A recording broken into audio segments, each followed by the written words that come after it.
बहुत समय पहले की बात है। तिलकपुर नाम के एक छोटे से गांव में एक बेहद अमीर व्यक्ति रहता था, जिसके पास दौलत की कोई कमी नहीं थी। ऐसा लगता था जैसे भगवान ने उसके आंगन में सोने की बारिश कर दी हो। लेकिन इस दौलत से भी ज्यादा कीमती उसके लिए उसकी बेटी चंद्रिका थी। उसकी खूबसूरती की पूरे गांव में मिसाल दी जाती थी। गांव की सारी सुंदरियां उसके आगे फीकी लगती थी। इसी गांव में एक युवक भी रहता था जिसका असली नाम रामू था, लेकिन लोग उसे गरीब आशिक कहकर पुकारते थे। किस्मत ने उसके हिस्से में गरीबी लिख दी थी और वह उसी हाल में जीता रहा। उसके पास न कोई धन दौलत थी, न ही कोई बड़ी जायदाद। अगर कुछ था तो बस एक सच्चा दिल और गीत गाने की बेजोड़ कला। वह शादियों, उत्सवों और अमीरों के जश्न में अपने मधुर स्वरों से लोगों का दिल बहलाता था। ऐसे ही एक विवाह समारोह में रामू ने पहली बार चंद्रिका को देखा था। उसकी खूबसूरती ने रामू के दिल पर गहरी छाप छोड़ दी। दोनों की नजरें मिली और धीरे धीरे वे एक दूसरे को चाहने लगे। लेकिन चंद्रिका गरीब आशिक के लिए सिर्फ एक सपना थी, जिसे हकीकत बनाना नामुमकिन था। एक दिन रामू उदासी में डूबा बैठा था। तभी चंद्रिका उससे मिलने आई। उसने चिंता से पूछा, तुम इतने उदास क्यों हो? रामू ने गहरी सांस ली और कहा, मैं तुमसे बेइंतहा प्यार करता हूँ, लेकिन यह हकीकत भी जानता हूँ कि मैं तुम्हें कभी हासिल नहीं कर सकता। चंद्रिका ने मुस्कुराकर कहा, तुम हिम्मत क्यों हारते हो? मेरे पिता बहुत दयालु हैं। वे खुद हमारी शादी का खर्च उठाएंगे और हमें इतनी दौलत देंगे कि हमारी जिंदगी आराम से गुजर सके। रामू ने हल्की हंसी के साथ कहा, तुम सही कहती हो, तुम्हारे पिता मेरी शादी का पूरा खर्च उठाएंगे। लेकिन क्या तुमने सोचा है, अगर आगे चलकर तुम्हारे मन में यह अहंकार आ गया कि मेरे पास जो भी है वह सब तुम्हारी बदौलत है? मैं नहीं चाहता कि यह एहसास मेरी मोहब्बत को छोटा कर दे, इसलिए मैंने एक फैसला किया है। रामू ने अपनी मुट्ठी भींचते हुए कहा, मैं 7 साल तक मेहनत करूंगा, अपने दम पर दौलत कमाऊंगा और फिर तुम्हारे पास लौटूंगा। अगर मैं न लौटा तो तुम मेरी उम्मीद छोड़कर अपनी जिंदगी में आगे बढ़ जाना। चंद्रिका की आंखों में नमी थी, लेकिन उसने वादा किया कि वह तय समय तक उसका इंतजार करेगी। हालांकि उसने एक शर्त रखी, अगर 7 साल पूरे होने के बाद भी तुम वापस नहीं आए तो मैं तुम्हें भूलकर किसी और के साथ शादी कर लूंगी। रामू अपनी माँ के पास पहुँचा, उनका आशीर्वाद लिया, अपनी छोटी बहन के माथे को चूमा और फिर कंधे पर एक झोला डालकर गांव से निकल पड़ा। लेकिन तभी पीछे से घोड़े की टापों की आवाज आई। उसने मुड़कर देखा, यह कोई और नहीं बल्कि वीरेंद्र था, जो लंबे समय से चंद्रिका को चाहता था। वीरेंद्र ने मुस्कुराकर कहा, मैं भी तुम्हारे साथ चलूंगा, मुझे लगता है कि हमारी मंजिल एक ही है। रामू ज्यादा खुश तो नहीं था,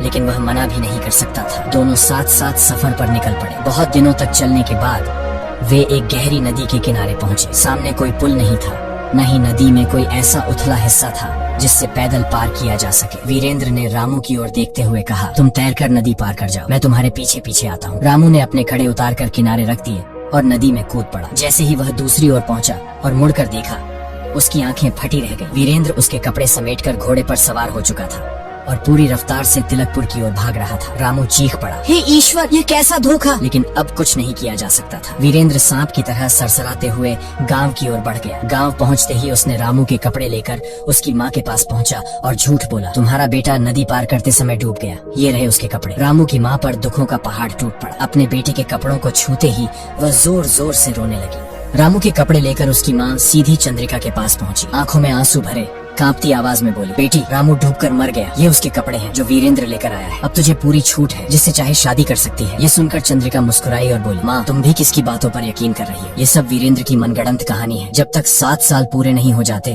मैं किसी और को अपना पति नहीं बना सकती। ये कहकर उसने दीवार से बांसुरी उतारी और वही धुन बजाने लगी, जिसे सुनकर कभी रामू उसके करीब आया था। इधर रामू नंगे पांव भूखा प्यासा एक अनजान गांव में पहुंचा। वहाँ के भले लोगों ने उसे कपड़े दिए, भोजन कराया और जब उसे गाते सुना तो मंत्रमुग्ध हो गए। धीरे धीरे रामू का संगीत पूरे क्षेत्र में प्रसिद्ध होने लगा। वह एक गांव से दूसरे गांव, एक नगर से दूसरे नगर अपनी मधुर आवाज से लोगों का दिल जीतता रहा। घूमते घूमते वह लाफ नगर जा पहुंचा और वहाँ की एक सराय में ठहर गया। उसने सराय में बैठकर एक सारंगी ली और गाना शुरू किया। संयोग की बात थी कि उन्हीं दिनों लाफ नगर का राजा, जो संगीत का बड़ा प्रेमी था, किसी अद्वितीय गायक की तलाश में था। कई गायक दरबार में आए, लेकिन कोई भी उसके दिल को नहीं छू पाया। राजा के नौकर नगर भर में भटक कर थक चुके थे। एक दिन जब वे सराय के पास से गुजर रहे थे, अचानक उनके कानों में एक जादू भरी आवाज पड़ी। वे तुरंत भीतर गए और रामू से बोले, हमारे साथ चलो, राजा के दरबार में गाना गाना होगा, मना किया तो जान से हाथ धो बैठोगे। रामू हंसकर बोला, मैं आजाद आदमी हूँ, तिलकपुर मेरा घर है, मैं जहाँ चाहता हूँ वहाँ जाता हूँ, जब दिल करता है तब गाता हूँ, तुम्हारा राजा मेरा मालिक नहीं। लेकिन राजा के नौकरों ने उसकी एक न सुनी और जबरन उसे दरबार में ले गए। राजा ने उसे देखते ही कहा, गाना गाओ।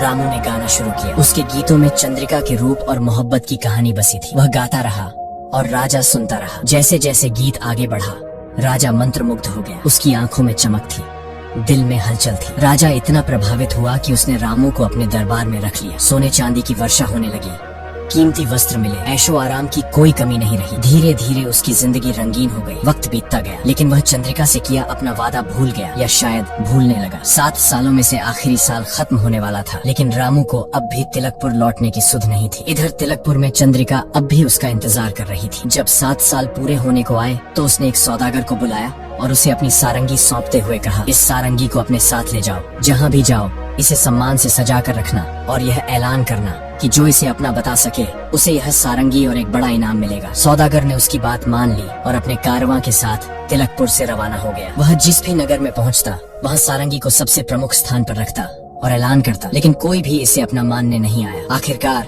जब उसका सफर लगभग खत्म होने को आया तो वह लाफ नगर पहुंचा और वहां भी वही ऐलान कर दिया। जब यह खबर फैली तो रामू ने भी इसके बारे में सुना। उसकी धड़कनें तेज हो गई। वह भागता हुआ उस सराय में पहुंचा जहां सौदागर ठहरा था। वहां सजी हुई सारंगी को देखते ही उसकी आंखें नम हो गई। कांपते हाथों से उसने सारंगी को छुआ और भर्राए गले से बोला, यह मेरी है। सौदागर मुस्कुराया और बोला, बिल्कुल सही, क्योंकि इसे पहचानने वाला ही इसका असली मालिक हो सकता है। लेकिन अब समय बहुत कम है, जल्दी से तिलकपुर पहुंचो। चंद्रिका ने कहा था कि अगर नियत समय पर तुम नहीं लौटे तो वह किसी और से शादी कर लेगी। ये सुनते ही रामू का सिर चकरा गया, उसके पांव लड़खड़ा गए। वह अपनी बेहोशी को रोकने की कोशिश कर रहा था, लेकिन उसके दिल में एक ही सवाल गूंज रहा था, क्या अब भी समय बचा है या सब खत्म हो चुका है? तिलकपुर में शादी की घड़ी नजदीक आती जा रही थी और उधर रामू के भाग्य का फैसला होने में अब केवल 7 दिन ही बचे थे। लेकिन तिलकपुर पहुंचने में कम से कम 30 दिन लगने वाले थे। उसने हार नहीं मानी, तुरंत एक घोड़े पर सवार हुआ और एक थैली में सोने के सिक्के लेकर निकल पड़ा। घोड़े की जान की परवाह किए बिना उसने उसे पूरी ताकत से दौड़ा दिया। लेकिन जो होना था वही हुआ। रास्ते में एक घने जंगल से गुजरते हुए घोड़े ने ठोकर खाई और रामू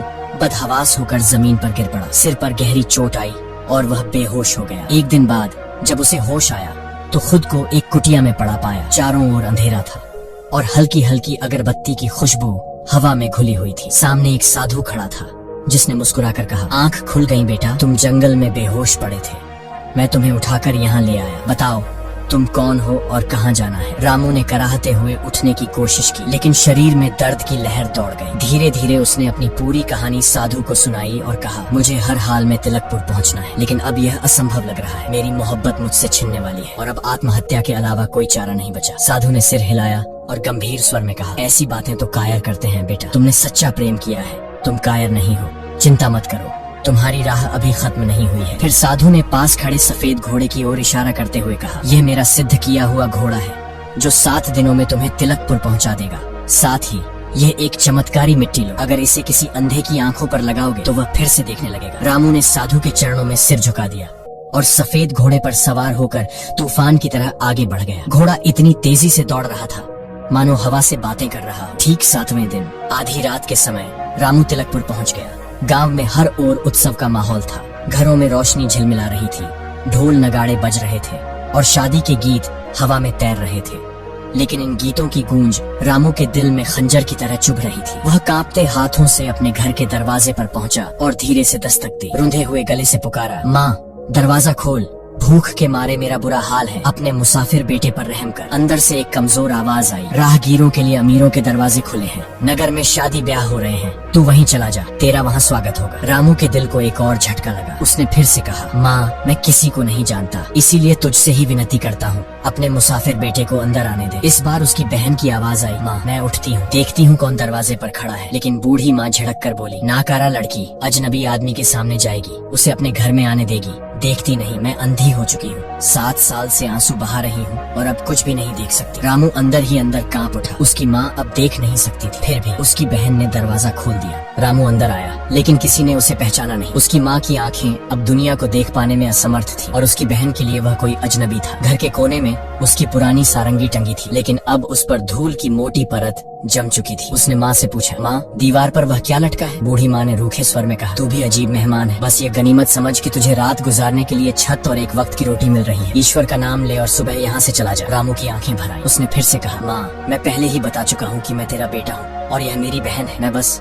इतना जानना चाहता हूँ कि वह दीवार पर टंगी चीज क्या है। बूढ़ी माँ ने झुंझला कर कहा, वह सारंगी है। रामू की सांसें रुक गई, कांपते होठों से बोला, सारंगी? किसकी सारंगी? बूढ़ी माँ ने आह भरी और कहा, मेरे दुखियारे बेटे की। 7 साल से वह यहीं टंगी है, किसी भी जीवित आदमी ने इसे हाथ तक नहीं लगाया। रामू की बहन ने धीरे से सारंगी उतारी और उसे पकड़ा दिया। जैसे ही उसके हाथों ने उस जानी पहचानी धड़कन को महसूस किया, उसकी आंखों से आंसू गिर पड़े। उसने सारंगी को सीने से लगाया, फिर ऊपर आसमान की ओर देखा और कांपती आवाज में प्रार्थना की, हे ईश्वर, मैं अपने मन की इच्छा पूरी करने के लिए जा रहा हूँ, मेरा साथ देना। रामू ने कांपते हाथों से सारंगी को उठाया और तांबे के तारों को हल्के से छेड़ा। अचानक कमरे में झनकार गूंज उठी और एक पुरानी धुन हवा में घुल गई। उसने गहरी सांस ली और गाना शुरू किया। उसकी दर्द भरी आवाज ने रात के सन्नाटे को चीर दिया। उसकी माँ की आंखों से आंसू बहने लगे। वह बिलखते हुए बोली, तेरा नाम क्या है बेटा? तेरे गीत ने मेरे दिल को छलनी कर दिया है। बुढ़िया कांपती आवाज में बोली, आज ही मैंने एक सपना देखा था कि मेरे बाल पूरी तरह सफेद हो गए हैं। 7 सालों के आंसुओं ने मेरी आंखों की रोशनी छीन ली है। तेरी आवाज मेरे रामू से मिलती है,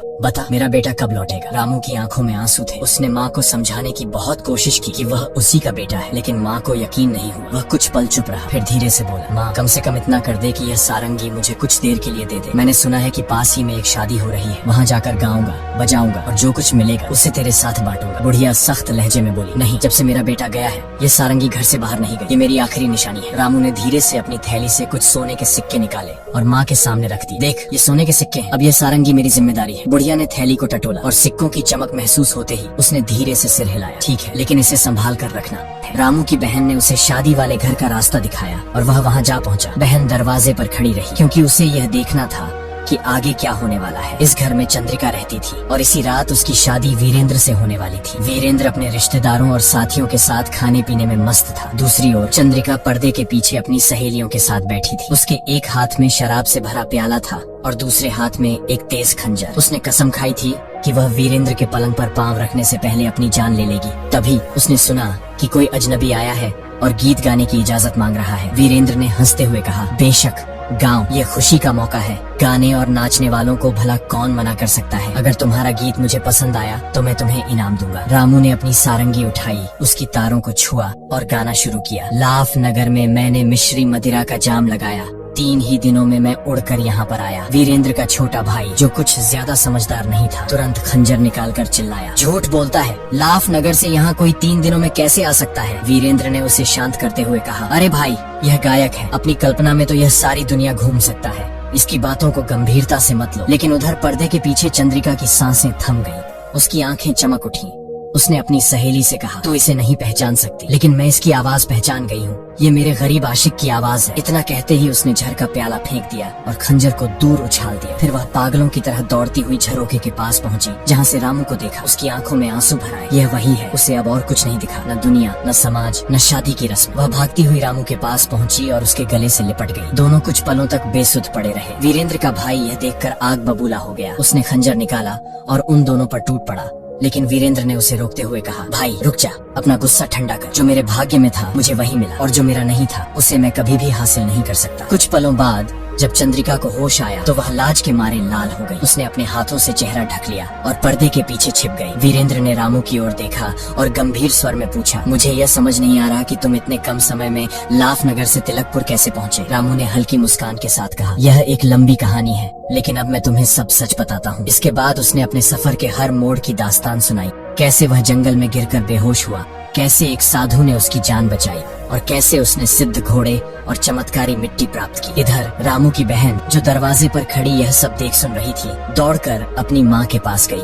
वह चिल्लाई, माँ, वह सचमुच मेरा भाई और तेरा बेटा रामू है। बूढ़ी माँ कांपते हुए खड़ी हुई। बहन ने उसका हाथ पकड़ा और उसे वहाँ ले आई जहाँ दावत चल रही थी। रामू ने धीरे से अपना झोला खोला और उसमें से वह मिट्टी निकाली जिसे साधु ने उसे दिया था। उसने मिट्टी को पानी में घोला और अपनी माँ की आंखों पर लेप कर दिया। फिर वह बोला, अब तुम सबके सामने साबित हो जाएगा कि मैं झूठ नहीं बोल रहा। जैसे ही मिट्टी का असर हुआ, माँ की आंखों में हलचल हुई। उसने धीरे धीरे पलकों को खोला और कुछ धुंधला धुंधला सा नजर आने लगा। कुछ ही पलों में उसकी आंखों की रोशनी पूरी तरह लौट आई। वह कांपती आवाज में बोली, मैं देख सकती हूँ, मैं सच में देख सकती हूँ। पूरा दरबार इस चमत्कार को देखकर हक्का बक्का रह गया। अब किसी के मन में कोई संदेह नहीं रहा कि रामू ही उनका खोया हुआ बेटा है। दूसरी ओर वीरेंद्र, जो चंद्रिका से प्रेम करता था, उसकी आंखों में अब भीगापन था। उसने धीमे कदमों से आगे बढ़कर चंद्रिका का हाथ रामू के हाथों में रख दिया और हल्की मुस्कान के साथ बोला, तुम दोनों एक दूसरे के लिए बने थे, मुझे कोई शिकायत नहीं है। रामू की आंखों में खुशी के आंसू छलक पड़े। उसने वीरेंद्र की ओर देखा और कहा, सुन वीरेंद्र, मैं तेरा भी एहसानमंद हूँ। मेरी बहन भी उतनी ही खूबसूरत और गुणवान है जितनी चंद्रिका। अब मैं अमीर भी हूँ तो वह भी चांदी और सोने से उतनी ही सजी होगी। अगर तुझे स्वीकार हो तो मैं चाहता हूँ कि तू मेरी बहन से विवाह कर ले। वीरेंद्र ने कुछ क्षण सोचा, फिर सिर झुका दिया और कहा, अगर यह तेरी इच्छा है तो मुझे भी इसमें कोई आपत्ति नहीं। इसके बाद रामू और चंद्रिका का विवाह धूमधाम से हुआ। साथ ही वीरेंद्र और रामू की बहन का भी विवाह हुआ। अब कोई गरीब नहीं था, कोई दुखी नहीं था। वे सभी खुशी और प्रेम के साथ अपनी नई जिंदगी की शुरुआत कर चुके थे। दोस्तों, अब इसी के साथ हमारी कहानी समाप्त होती है। अगर आपको यह कहानी पसंद आई तो वीडियो को लाइक करें।